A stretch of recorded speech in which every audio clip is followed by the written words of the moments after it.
AJ's. Try a pint of one of their 12 beers on tap or 20 other beers. Great burgers, great appetizers. EatAJ's.com.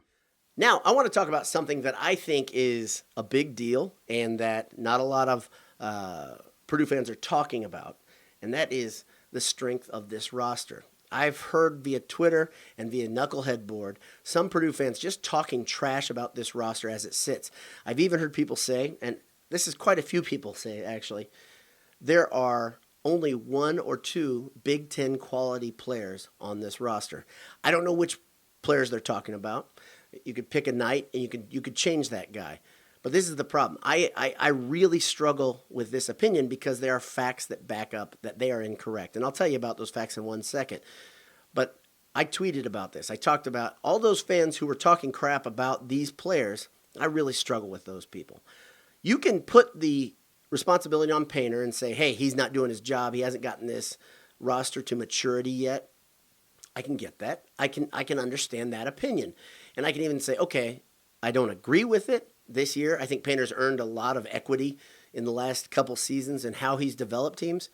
But you could put it on Painter if you want to. I have a hard time putting it on the roster and saying these guys aren't talented enough. And here's the reason I think they are talented enough. I'm going to go through the roster, okay? And I talked about a second ago about the rotation. You have a 9-man rotation, then you have a 10th guy who is a scholarship player who hardly ever plays. He only comes in when the game's out of hand. And you can do your research. I'll allow you to do that, but I'm not going to lead you all the way there. I'm just going to put facts in front of these without names, but I'm going to put facts in front of you, okay? And I think the reason I'm doing that is because if you have a bias built in against one player or another, it's kind of tough to see that bias when I don't give you a name. Let me go top to bottom from highest ranked recruit down to the lowest ranked recruit according to offers. I'll use Rivals as the online magazine of choice here, and then I'm going to go through some analysis. So Purdue's best recruit that's on the roster, he was from the class of 17. He was a 4-star player. He had 5 Big Ten offers, including Michigan State, Michigan, and Ohio State. I would say that counts as a guy who's talented. And when you have coaches that are that seasoned, remember that's Beeline and Izzo offering him. That's a big deal because those coaches are putting their jobs on the line. I'd offer every time they offer somebody a scholarship. They're putting money there. So this guy is good. He's real good, okay? And some of you, if I gave you the name, may disagree, but that guy would be on a Big Ten roster right now if he had not signed with Purdue. The second one, another 4-star guy out of the class of 18. He had 3 Big Ten offers, including Ohio State, who, like I said, they're struggling now, but they were pretty darn good this season. And then he also had offers from Butler and Xavier. I include them in this group because Butler and Xavier have been so good versus Purdue over the last decade. Third one. This guy's a significant player. Class of 18, 2 Big Ten offers, including Michigan State and Xavier. He would have fit in perfectly in those 2 programs because they are both so strong. They both are so good in the front court. Another player, 3-star player from the class of 2015 with 2 Big Ten offers. Another one, 3-star player, class of 18, 5 Power 5 offers, no Big Ten offers, but 5 Power 5 offers.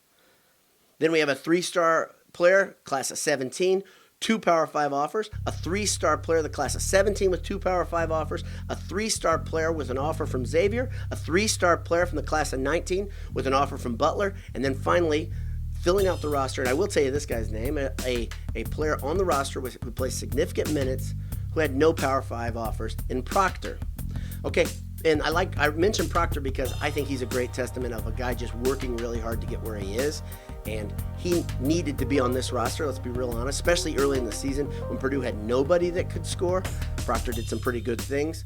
Hopefully he can get back on track and learn as we go along. I think he's really struggling against Big Ten talent. Big Ten big men are tough for him to get around as he drives, and he's not as willing to take the jump shot as I wish he would. But he's dealing with guards, forwards, and centers like he's never seen because he played at High Point, as you know, but he's working hard. This team is solid when it comes to talent. This team, when it comes to potential, is there. But they got to develop a little bit. Mental toughness and focus has to be the thing that Matt Painter talks about as they go along here in the next month and a half, and get ready for the tournament possibly. What they need to do is get on a little bit of a tear, and they've almost gotten through the worst part of the schedule. One more game at Maryland, And if they can compete, if not win at Maryland, that could go a long way to getting Purdue towards that NCAA tournament berth and bid that we talked about. That fight they showed versus Michigan, if they can show that same fight, they beat Maryland. Maryland is a place where Purdue has won some pretty dramatic games and shown that mental toughness. A couple years ago, Carson Edwards really made his presence known to Purdue fans by hitting a couple free throws, just an ice water moment, and beating Maryland. I think Edwards was a freshman. Harms was given a really hard time by the Maryland fans, and in turn, I started disdaining the Maryland fans because of the way they handled Harms. I thought that was horrible. They have a ravenous student section. They'll be their first time back together since Christmas break, so it'll be hostile.